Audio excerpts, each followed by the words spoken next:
Hello guys. आज हम बात करेंगे एफसीआई का जो प्रीवियस पेपर था। तो एफसीआई के प्रीवियस पेपर के बारे में हम लोग डिस्कशन करेंगे। होपफुली गाइस आप लोग इस सीरीज को मेंटेन करोगे। मैं ये सीरीज आप लोगों के लिए एक कंटिन्यू बना के रखूंगा, तो होपफुली आप इस सीरीज में प्रॉपरली बने रहोगे। आज हम डिस्कशन करेंगे जो एफसीआई का जो प्रीवियस पेपर है, तो प्रीवियस पेपर के बारे में हम सारा का सारा डिस्कशन करेंगे कि किस प्रकार से वहाँ पे क्वेश्चन पूछे गए हैं। तो सारे के सारे क्वेश्चन हम लोग आज देखेंगे। तो गाइस आप लोग यदि चैनल पे नए हो तो इसको सब्सक्राइब कीजिए, अपने दोस्तों को शेयर कीजिए और पसंद आने पे इसको लाइक भी कीजिए। ठीक है, तो स्टार्ट करते हैं हम लोग एफसी का जो पेपर है। गाइस देखो, सबसे पहली बात कि आपके पास एक गोल्डन अपॉर्चुनिटी है, स्पेशली एग्रीकल्चर के बच्चों के लिए बात की जाए तो एग्रीकल्चर के बच्चों के लिए इसमें क्या गोल्डन अपॉर्चुनिटी है। गोल्डन अपॉर्चुनिटी ये गाइस कि देखो, आपके सामने अभी एफओ का टारगेट भी है और एफसीआई भी। एफसीआई लगभग जनवरी में है, तो आप ना अपने समय को इस प्रकार से मेंटेन कीजिए कि आप लोग एफओ का प्रिपरेशन भी कर सको वहां पे, और एज वेल एज यदि हम बात करेंगे तो एफसीआई को भी मेंटेन करके सको। ठीक है, तो यदि आपको नहीं समझ में मेंटेन करते नहीं आ रहा है तो आप लोग मेरे को कमेंट में बताइए कि सर हमको एक लिस्ट बना के दीजिए, टू डू लिस्ट। तो मैं आपको टू डू लिस्ट बना के दूंगा कि किस प्रकार से आपको एफसीआई को मैनेज करना है और किस प्रकार से आप लोगों को एफओ को मैनेज करना है। मैं सारे के सारे पॉइंट आप लोगों के साथ वहां पे डिस्क्राइब करूंगा। तो लेट्स सी, हम लोग स्टार्ट करते हैं एफसीआई के पेपर के बारे में हम लोग डिस्कशन करते हैं। देखो तो ये पेपर है एफसीआई का पेपर। आप सभी लोग देखते हैं यहाँ पे पेपर नंबर सेकंड यहाँ पे दिया गया है गाइस। तो देखो, पहले तो फर्स्ट पेपर होगा, उसके बाद यदि पहला पेपर निकलता है उसके बाद दो पेपर होंगे, आपका सेकंड और थर्ड पेपर होगा। तो हम लोग सेकंड पेपर के बारे में हम लोग डिस्कशन कर रहे हैं। जो एफसीआई का पेपर है यहाँ पे दिया गया है, ये देखो यहाँ पे लिखा है कि पेपर सेकंड दिया गया है एग्रीकल्चर स्पेशली टेक्निकल पोस्ट के लिए यहाँ पे। और इसको हम देखते हैं, आपको देखो पोस्ट कोड यहाँ पे कुछ अलग है, एच है अलग है ना। लेकिन एग्रीकल्चर के लिए स्पेशली यहाँ पे तो हम देखते हैं इसका कौन सा स्पेशली यहाँ पे एग्रीकल्चर में क्या क्या यहाँ पे पूछा गया है।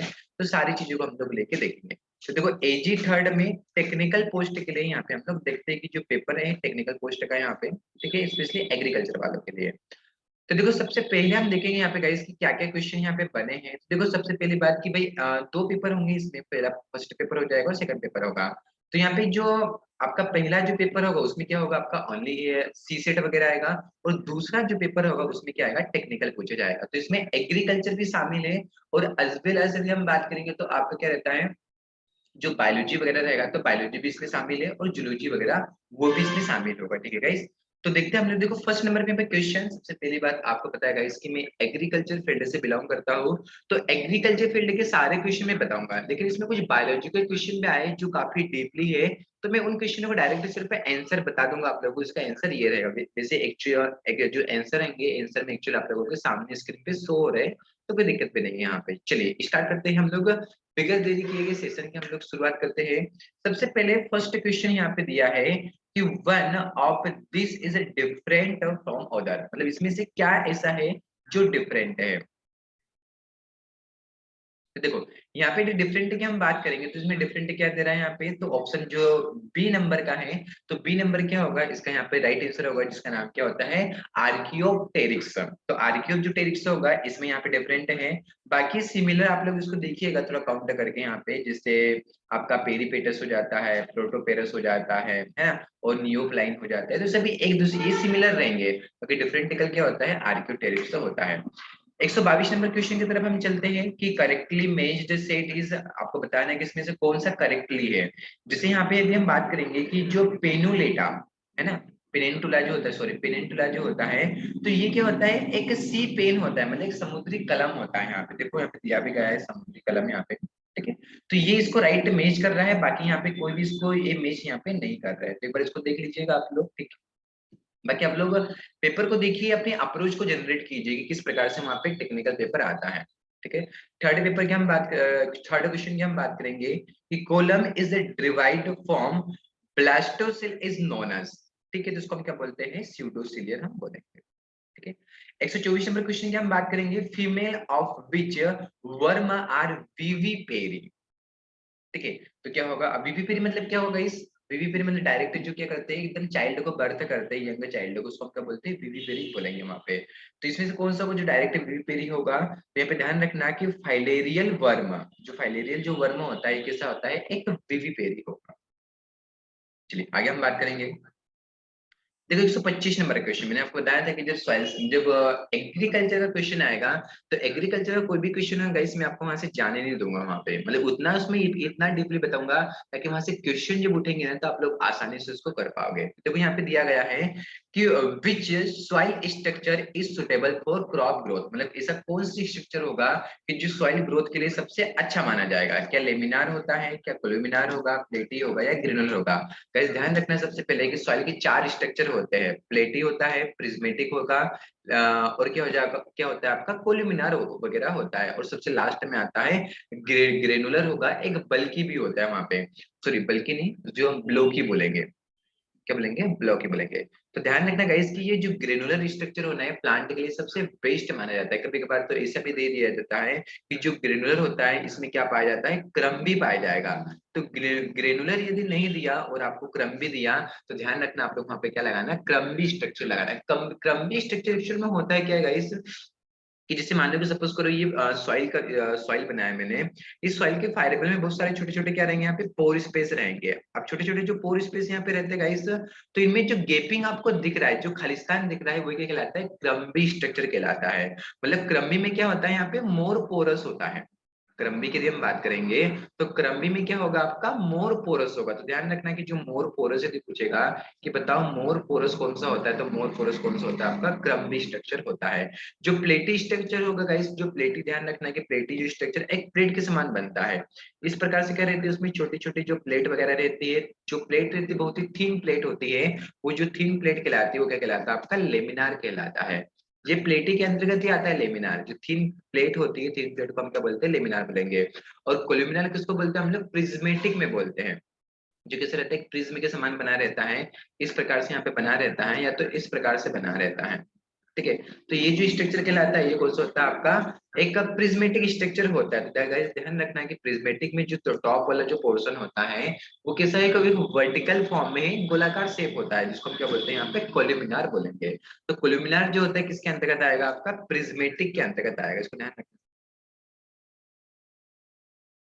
प्रिज्मेटिक। और इसके साथ ये भी ध्यान रखना कि जो ऊपर वाला जो पोर्शन होता है, ये पोर्शन कैसा होता है, यहाँ पे साल्टी नेचर का होगा। यदि पूछेगा यार कि बताओ ये पोर्शन किस किस नेचर का होता है, तो ये जो पोर्शन होता है किस नेचर का होता है, एक साल्टी नेचर का होगा। तो लेट्स से आगे बढ़ते हैं हम लोग। ये भी यहाँ पे कंप्लीट होता है, cake in which highest amount of nitrogen is present, मतलब कौन सी सी केक होती है, केक मतलब क्या होता है, खली वगैरह। तो ऐसी कौन सी खली होती है कि जिसमें सबसे ज्यादा मतलब नाइट्रोजन कंटेंट पाया जाएगा, तो कौन सा होता है गाइस, ग्राउंडनट केक होता है। अब कितना पाया जाएगा, तो 7.2% होता है, ये किससे पाया जाता है, ग्राउंडनट केक में नाइट्रोजन पाया जाता है। केस्टर केक की हम बात करेंगे तो 6.5% इसमें नाइट्रोजन पाया जाएगा, और नीम केक की हम बात करेंगे तो कितना पाया जाएगा, 5% जो होता है इसमें नाइट्रोजन केक पाया, सॉरी नाइट्रोजन पाया जाता है। तो सभी को ध्यान रख लो, एकदम बढ़िया से ध्यान रखो, ग्राउंडनट जो केक होता है गाइस सबसे बेस्ट माना जाता है। ग्राउंडनट केक क्या होता है, सबसे बेस्ट होता है। आप लोग मेरे को कमेंट में बताओ कि जो ग्राउंडनट होता है, तो ग्राउंडनट में ऑयल का परसेंटेज कितना होता है, कमेंट में मेरे को बताइए आप लोग कि ग्राउंडनट में ऑयल का परसेंट कितना होता है, और प्रोटीन के परसेंट के कितना होगा यहाँ पे। तो ऑयल और प्रोटीन को बताइए, मैं आपका चेक कर लूंगा, यदि सही गया होगा तो मैं उसको एक थंबनेल के साथ उसको मैं आपको दे दूंगा, ठीक है। चलिए आगे दिन बात करेंगे पंजेंसी की, हम बात करेंगे पंजेंसी इन ऑनियन बल्ब इंस्टीट्यूट। मतलब ओनियन में पंजेंसी जो होता है, पंजेंसी किस कारण से होता है, तो ओनियन में जो चरबराहट होती है वो किस कारण से होता है गाइस, एलाइल प्रोपाइल डाइसल्फाइड के कारण होती है। कैप्सेसिन की हम बात करेंगे तो जो कैप्सेसिन होता है, कैप्सेसिन किस में होता है, ये मिर्च में होता है। मतलब क्या होता, किसके लिए होता है, ये तीखेपन के लिए होता है, मतलब पंजेंसी के लिए होता है। और कुरकुमिन की हम बात करेंगे तो ये क्या होता है गाइस, आपका जो टर्मरिक होता है, तो टर्मरिक में क्या होता है, येलो पिगमेंट होता है, येलो पिगमेंट के लिए जो रिस्पॉन्सिबल होता है वो कौन सा होगा आपका, कुरकुमिन होता है। ठीक है, तो अच्छे से इसको देखिए। नेक्स्ट डे हम बात करेंगे पंजेंसी चिली, चिली में पंजेंसी किस कारण से होता है, अभी बताया था कैप्सेसिन के कारण होगा। सोलेनिन जो होता है, सोलेनिन किसके लिए रिस्पॉन्सिबल होता है, solanine it is responsible for green colour in potato. तो ध्यान रखना कि पोटैटो में जो ग्रीन कलर होता है आपका, मतलब जो हरापन होगा, हरापन किस कारण से होगा, सोलेनिन के कारण होगा। आइसोथायोसाइनेट जो गाइस होता है, ये किसमें होता है, रेडिस में होता है। तो पूछेगा बताओ कि रेडिस में पंजेंसी किस कारण से होता है, तो आइसोथायोसाइनेट के कारण आता है। ठीक है, और इसके साथ ध्यान रखना गाइस, आपने देखा है कोलोकेशिया, तो कोलो जो केशिया होगा, तो कोलोकेशिया में भी क्या होता है, एक उसमें कसेलापन होता है वहां पे। तो जो कसेलापन होगा वो भी आइसोथायोसाइनेट के कारण ही आता है। इसको ध्यान रखना। नेक्स्ट क्वेश्चन देखो यहाँ पे, और फिर बायोलॉजिकल क्वेश्चन आएगा। जब बायोलॉजिकल क्वेश्चन आएगा तो हम लोग थोड़ा उसको मतलब ऐसा पढ़ के हम लोग निकल जाएंगे, क्योंकि उसके बारे में कुछ ज्यादा नॉलेज नहीं है। हाँ, एग्रीकल्चर का कोई सा भी सब्जेक्ट आया तो आपको हाथ से नहीं जाने देंगे, काफी उसमें डीपली बताएंगे ताकि आप लोगों को जरूर से जरूर नॉलेज मिले। चलिए, haemoglobin is a found dissolve the plasma. Haemoglobin किसमें पाया जाता है, ध्यान रखना, अर्थवर्मा। ये जो अर्थवर्मा होता है गाइस, इसको हम क्या बोलते हैं, किसानों का मित्र भी बोलते हैं। ठीक है, जरूर ध्यान रखना यहाँ पे। यहाँ पे कंप्लीट होगा। आगे हम बात करेंगे, क्या लिखा है, डाइकाइंडलाइक है ना, डाइकाइंडलिक स्कल इज द फाउंड, तो किसमें पाई जाएगा आप लोगों का, तो एम्फीबोलिस एंड मेमल्स में पाया जाता है। तो ध्यान रखना, जो डाइकाइंडलिक जो होता है किसमें पाया जाता है, एम्फीबोलिस एंड जो मेमल्स वगैरह होते हैं। एम्फीबोलिस मतलब क्या होते हैं, जो दोनों जगह रहते हैं, जो जल में भी और थल में भी रहते हैं, उसको बोलते हैं हम लोग एम्फीबोलिस, जो इनमें पाए जाते हैं। आगे हम बात करेंगे यहाँ पे कि which sorry which organ is called graveyard of RBC, मतलब आरबीसी का जो कब्र ग्रह होता है वो किसको कहा जाता है, तो किसको कहा जाता है यहाँ पे, पीलिया को कहा जाता है, जिसको हम बोलते हैं स्प्लीन वगैरह, है ना। तो ध्यान रखना, यदि पूछेगा आरबीसी का कब्र ग्रह किसको बोलते हैं, तो स्प्लीन को बोलते हैं यहाँ पे। आगे हम बात करेंगे कि traditional traditional epithelium is found, तो किसमें पाया जाएगा आपका, यूरिनरी जो ब्लेडर होगा, यूरिनरी ब्लेडर में क्या होता है, ट्रेडिशनल इपिथेलियम उसमें पाया जाता है। ठीक है, इसको थोड़ा देख लीजिएगा टिप्पणी आप लोग। नेक्स्ट हम बात करेंगे पाउडर मिल्ड्यू। देखो एग्रीकल्चर आ गया, मैंने बोला था which crop is heavily affected by powder mildew. Powder mildew की बात करेंगे तो गाइस ध्यान रखना, सबसे पहली बात, जितने भी पाउडर मिल्ड्यू, कोई एक्सेप्शन नहीं है, सभी पाउडर मिल्ड्यू किस कारण से होते हैं, फंगस के कारण ही होंगे। और यदि पी की हम बात करेंगे तो यहाँ पे लिख लो, इसका जो फंगस होगा उस फंगस का नाम क्या होगा, तो क्या होगा, ईरिसाइफी। क्या होगा, इरिसाइपी पीसी होगा। इरिसाइपी जो पीसी होगा ये किसका नाम होगा, तो इरिसाइपी जो पीसी होगा ये किसका नाम होता है, यहाँ पे पाउडर मिल्ड्यू का नाम होगा। ठीक है, चलिए आगे हम बात करते हैं नेक्स्ट टर्म।